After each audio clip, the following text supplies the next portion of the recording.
The most tempting mistake I could make before going to Alaska would be packing every piece of camera gear I own. Alaska does something strange to photographers.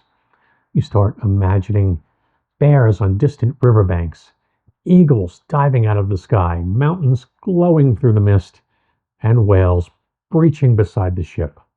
Suddenly, every lens in the cabinet develops a very persuasive reason why it deserves a vacation.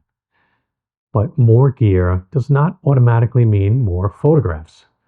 Sometimes it just means a heavier bag, slower decisions, and a deeply personal relationship with airline carry-on limits. So, I'm keeping this setup focused. One Nikon Z8, two lenses, two teleconverters, and the accessories I genuinely expect to use. I'll explain what each item is doing in the bag, why I chose it, and why some very tempting gear is staying home. I'll also walk through the settings I'm preparing before I leave, because discovering that the camera is configured incorrectly while a bald eagle exits the frame is not the ideal time for a Nikon menu archaeology expedition. This is not meant to be the perfect Alaska kit for every photographer. It's the setup that gives me the best balance of wildlife, reach, landscape, flexibility, travel convenience, and a bag I'll still be willing to carry after the first day. The center of the setup is the Nikon Z8. There is a strong argument for bringing a second body.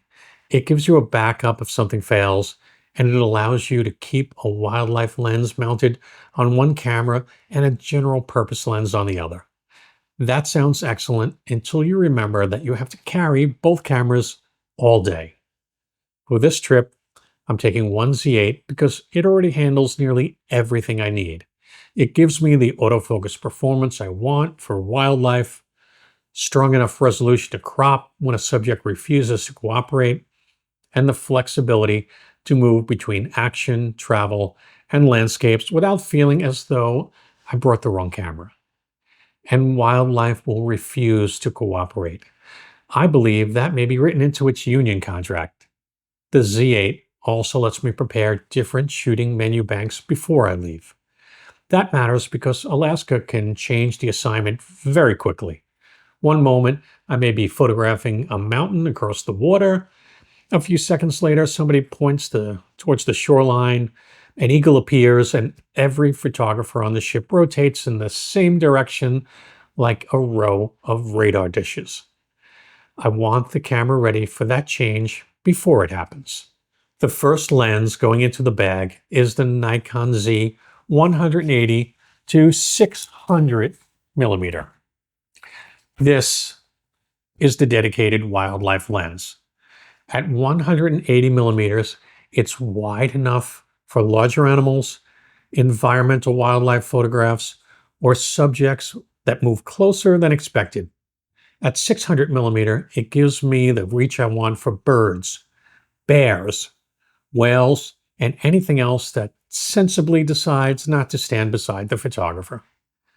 The internal zoom design also helps because this lens does not extend as I move through the range.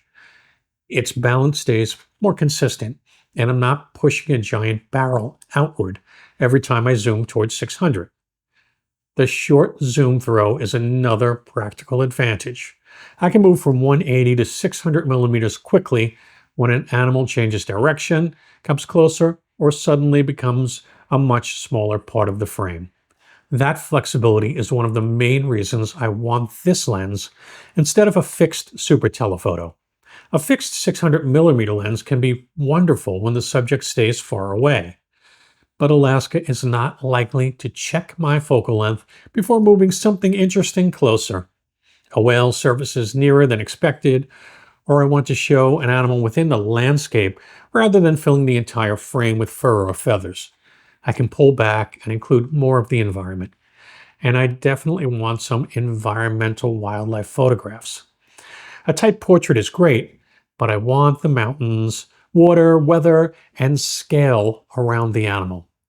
Alaska is not exactly known for subtle backgrounds, so it'd be a shame to remove all of that scenery from every photograph. I'm also taking Nikon Z teleconverters, the 1.4 times and the 2 times. The 1.4 times converter is the one I expect to use more often. On the 180 to 600 millimeter, it takes the long end to 840 millimeters. That gives me a meaningful increase in reach while still being relatively practical for handheld use when conditions cooperate. The 2-time teleconverter also takes the lens all the way to 1200 millimeters, but the biggest challenge is not simply the loss of light. The biggest problem is trying to handhold 1200 millimeters. Every small movement is magnified. Even with vibration reduction, finding a distant subject, holding it in frame, and keeping the autofocus area in the right place can feel like tracking a TIE fighter through a drinking straw. That difficulty becomes even more obvious when I'm working from a ship. I may be moving, the ship may be moving, the subject may be moving, and at that point, the only stable thing in the situation may be the laws of physics working against me. I'm not bringing a tripod or a monopod, so the 2 times converter will be a specialized option rather than something I expect to use constantly. I'll use the best handheld technique I can, brace myself against a safe, solid surface when one is available, and accept that some situations simply will not be practical at 1200 millimeters. There is also the expected light penalty. The 1.4 times converter costs 1 stop, while the 2-time converter costs 2 stops. Normally, that might be a major concern. On this trip, low light is not expected to be the main problem because there will be more than 17 hours of daylight. That does not guarantee beautiful light for 17 straight hours. Alaska can still deliver clouds, rain, fog, deep shadows, and flat gray skies that push ISO upward.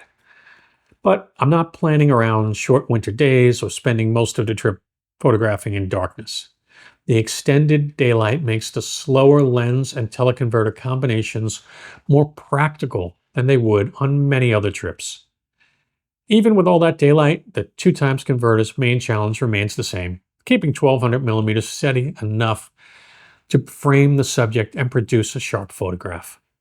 So the 1.4 times converter will be my more practical handheld option. The 2 times converter will come out when the subject is genuinely distant and the situation gives me enough time to work carefully. I'm curious, how many of you have used the 2 times teleconverter with the 180 to 600, especially handheld? Let me know what kind of results you are getting, because that is where the difference between technically possible and genuinely useful becomes obvious. The other lens in the bag is the Nikon Z 28 to 400 millimeter. Its main job will be walking around towns and photographing landscapes from the ship. When I'm exploring a port, I do not want the 180 to 600 hanging from the camera unless I have a specific reason for it. The 28 to 400 is easier to carry, less conspicuous, and flexible enough for buildings, street details, travel photographs, people, and subjects that appear further away. But the more important role may be landscapes from the ship. A lot of photographers hear the word landscape and immediately think they need the widest lens possible. From a ship, however, the most interesting scenery may be surprisingly far away. A mountain may sit across a huge stretch of water. A glacier may occupy only a small part of the view. Layers of distant peaks may become more dramatic when they are compressed together with a longer focal length. That is where the 28 to 400 makes a lot of sense. At 28 millimeters, I can still capture a wider establishing view, but I can also move to 100, 200, 300, or 400 millimeters and isolate that part of the scene that actually interests me. That might be one peak appearing through the mist, a distant waterfall, a section of a glacier, a line of trees beneath a mountain, or a patch of sunlight moving across the landscape. Not every landscape photograph needs to show everything. Sometimes the stronger composition is the smaller scene hidden inside the larger one. And the 28-400 gives me a very wide range for finding those photographs without changing lenses. It can also give me a reasonable chance of catching unexpected wildlife. 400 millimeters is not 600, but it is much better than watching an eagle fly past while the wildlife lens is packed away in the cabin. The obvious compromise is the maximum aperture of f8 at the long end. On another trip, that might bother me more. Here, with more than 17 hours of daylight, low light is not my primary concern. The 28-400 is not coming to win an aperture contest. It's coming because it handles towns, travel, distant scenery, and unexpected subjects without forcing me to carry several additional lenses. That leads directly to what I'm leaving home. I'm leaving behind the specialized lenses that might be slightly better in one particular situation. An ultra-wide could create a more dramatic foreground in some landscapes. A fast prime could help in low light. A premium telephoto prime could give me a wider aperture and potentially better image quality. A second body could reduce lens changes and provide backup. Those are all valid arguments, but every additional item means more weight, more complexity, more charging, and another decision to make while something interesting is happening. Every item has a job. Nothing is coming simply because I became nervous while packing. The next part of the setup is less exciting than a new lens, but it may matter more by the third day of the trip. Batteries and memory cards. I'm bringing multiple batteries and starting each day with them fully charged. For memory, I'm bringing enough card capacity that I should not need to delete photographs in the field. That is one of the worst forms of photographic decision making. I'm also bringing a card reader and a laptop.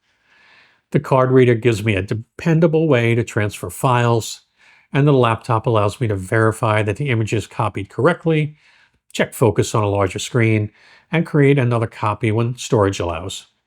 But copying files to the laptop does not automatically mean I'll erase the card.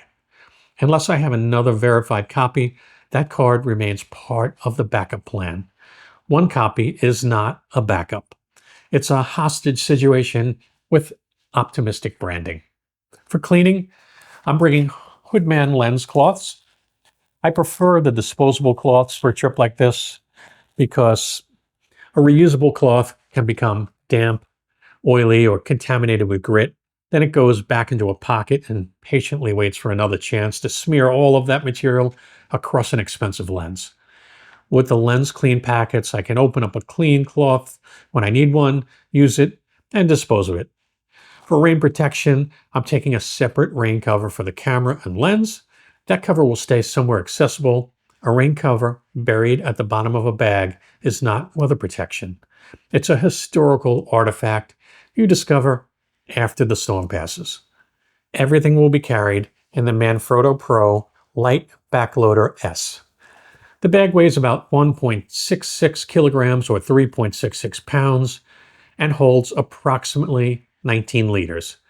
It is not a giant expedition bag, and that is intentional. The smaller size forces me to remain disciplined.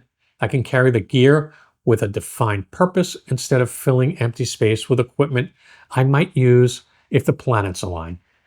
The rear opening design keeps the main camera compartment against my back while I'm wearing it, and the bag has its own rain cover.